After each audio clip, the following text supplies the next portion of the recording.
A leitura, no primeiro momento, ela é extremamente chata. Para quem a leitura é uma coisa chata, uma atividade chata? Para as pessoas que não sabem refletir, tá? Ai, mas todo mundo sabe refletir. Não, não sabe. As pessoas não sabem refletir. Refletir significa voltar atrás. Então, o pensamento, ele passa pela nossa cabeça, tá? As ideias nos ocorrem. O que é refletir? A ideia passou pela nossa cabeça, você volta atrás e a examina. É esse retorno ao início para examinar, tá? As pessoas, o que elas costumam fazer, a maior parte das pessoas, disparar certezas. E isso não tem nada a ver com reflexão, isso tem a ver muito mais com orgulho, com soberba, isso tem muito mais a ver com falta de espírito reflexivo. Quando você tem uma sacola de pedras ou convicções que você está pronto a disparar o tempo todo, como bons militantes, né? Em especial militantes aí de todos os tipos. Aí eu vou dar o exemplo aqui do militante ateu, tá? Que eu acho que é um exemplo extraordinário de militância, para a gente falar sobre a incapacidade da reflexão. Poucos militantes nos permitem perceber de que maneira que a militância ela está separada da atividade reflexiva quanto a militância ateísta. Por quê? Olha só que engraçado. E é um fenômeno que eu observo, e eu posso falar dele porque eu não sou nenhum exemplo de devoção. Então eu não estou falando isso aqui porque eu tenho algum interesse em que as pessoas tenham religião. Não, não é a minha praia. Mas olha só, eu estou falando como a professora de filosofia, tá? Como pessoa que observa o desenvolvimento intelectual e a capacidade intelectual de todo mundo que está ao redor, porque esse é meio que a minha obsessão, o meu trabalho, a minha vocação. Desde que eu sou muito jovem, eu fico observando o discurso do militante ateu. E aí, olha que engraçado, o militante ateu é aquele que dispara a certeza a todo ponto, a todo custo de que Deus não existe, ponto final.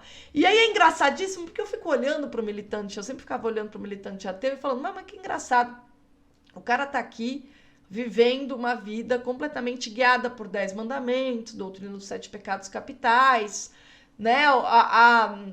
Toda a civilização ocidental que é moldada aí pelos valores cristãos e tá aqui jurando de pé junto que Deus não existe. Bom, beleza, mas será que ele não percebe pelo menos que a partir do momento que ele nega uma coisa, ele teve de admitir essa coisa antes para negá-la depois? E que talvez, quando ele diga que Deus não existe e ele é simplesmente uma fabricação mental de seres humanos que procuram uma muleta para acreditar em algo. Será que ele não está percebendo que isso é a consequência obrigatória de uma hipótese? E que essa hipótese com a qual ele trabalha não necessariamente é uma certeza, porque hipótese e princípio são coisas distintas? Vamos esmiuçar aqui. Olha só. O que é essa afirmação, Deus não existe? É a consequência de você associar a ideia de Deus, a imagem de Deus, a uma fabricação mental. Ou seja, isso é consequência de você entender as ideias humanas como resultado da experiência com o mundo exterior convertido em fenômenos mentais, tá? Então, quando você descreve as ideias como fenômenos mentais, nós somos seres materiais, puramente materiais, nós temos contato com o mundo material, esse contato produz atividade cerebral, essa atividade cerebral se converte em fenômenos mentais, e a esses fenômenos mentais nós damos o nome de ideia, mas tudo é fabricação do ser humano, ou seja, todas as ideias são coisas da cabeça do homem, Deus é mais uma ideia, Deus é algo da cabeça do homem, portanto ele não existe, ele é uma quimera. Esse é o raciocínio. Qual é a hipótese sem a qual esse raciocínio não fica de pé? É a hipótese materialista. É a ideia de que o ser humano seja, assim, simplesmente um agregado material, que ele está ali, é um conjunto de matéria, de partículas, sujeito ao choque com outras partículas, tá? Então, a concepção antropológica, a visão de ser humano como pura matéria, é a hipótese necessária, obrigatória, para que você chegue à conclusão que Deus não existe. Significa que, a partir do momento que você se dá conta, de você volta e examina, tá, eu chego a essa conclusão porque essa é a minha hipótese. E a partir do momento que você dispara a certeza, confunde essa hipótese com uma certeza, e confunde a hipótese materialista de que o ser humano é pura matéria com um princípio, a partir do momento que você faz essa confusão, você está mostrando uma fragilidade, uma dificuldade na atividade reflexiva, porque hipótese não é a mesma coisa que princípio. Princípio é algo que necessariamente é certo, é indubitável e vale para tudo. E hipótese é uma ideia que você postula, com a qual você trabalha para verificar se você consegue chegar a determinadas conclusões. A hipótese não é algo certo, é uma suposição. Bom, supondo que ABC. O Deus não existe é a consequência dessa suposição, o ser humano é pura matéria. Mas, cabe a pergunta, e aí eu convido vocês que acham que sabem refletir, mas talvez não saibam tão bem. Será que essa hipótese, ela responde, ela se sustenta? Como saber se uma hipótese se sustenta? Bom, aí você tem que ver se ela responde a todos os outros problemas quanto às experiências humanas. Tá, no que consiste a experiência humana, a vida humana? Bom, nisso, naquilo. Supondo que o ser humano é pura matéria, eu explico tudo o que acontece com o ser humano? Olha, não explico tudo não. Fica um monte de buraco, fica um monte de coisa vazia. Bom, então talvez essa sua hipótese seja ruim.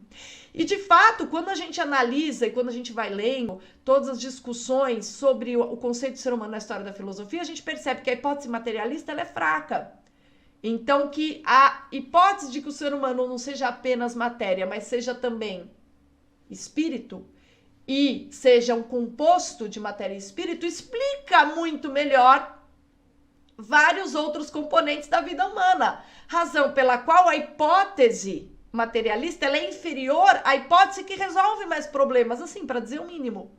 Tá? E por esse motivo, então, uma pessoa intelectualmente honesta, ela não sai por aí disparando a certeza que Deus não existe, porque quando ela examina todas as ideias que são necessárias você afirmar para você chegar a essa conclusão, você percebe que o comecinho de tudo, que é a hipótese materialista, ela é frágil.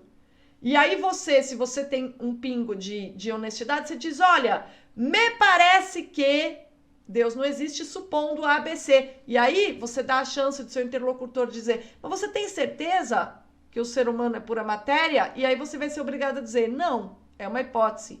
E aí, evidentemente, você volta para o campo das perguntas. Portanto, o que é refletir? É ter a capacidade de fazer-se perguntas. É o tempo todo, diante de aparentes certezas que você tem, você se pergunta se aquela certeza é tão certa assim. Você fala, bom, beleza, eu tenho a impressão que A, B, C, mas será que A, B e C tem alguma razão de ser? Será que eles são tão certos assim? E aí você volta lá atrás, bom, isso tem base nisso, naquilo, e aí quando você chega na hipótese com a qual você está trabalhando, você entendeu de onde se originou essa consequência que você sai aí atirando na cara de todo mundo como se fosse uma certeza, e aí você percebe que se você, claro, for um ser humano reflexivo, sempre terá mais perguntas que respostas.